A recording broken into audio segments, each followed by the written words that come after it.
David may mamahaling natanggap na regalo mula kay Barbie. Ano ito ating alamin?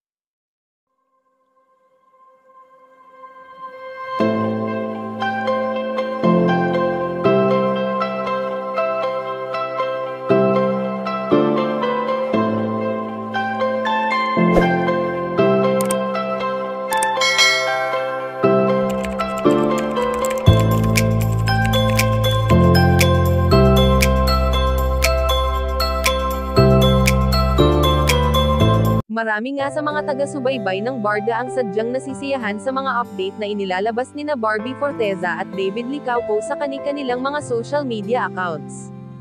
Bagamat hindi natin sila nakikita na madalas na magkasama ay bigay todo naman sila sa tuwing nagtatama ang kanilang schedule, na makikita rin natin sa kanilang mga mata ang hindi mawaring pag-ibig nila para sa isa't isa.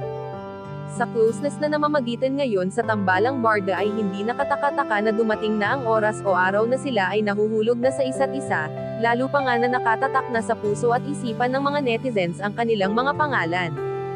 Subalit sa ngayon nga na wala pang balita kung kailan kaya liligawan ng pambansang Ginoo na si David Licauco ang kanyang binibini na si Barbie Forteza, ay animoy hindi na ito kailangan dahil sa naipaparamdam na nila sa isa't isa ang tunay na laman ng kanilang damdamin.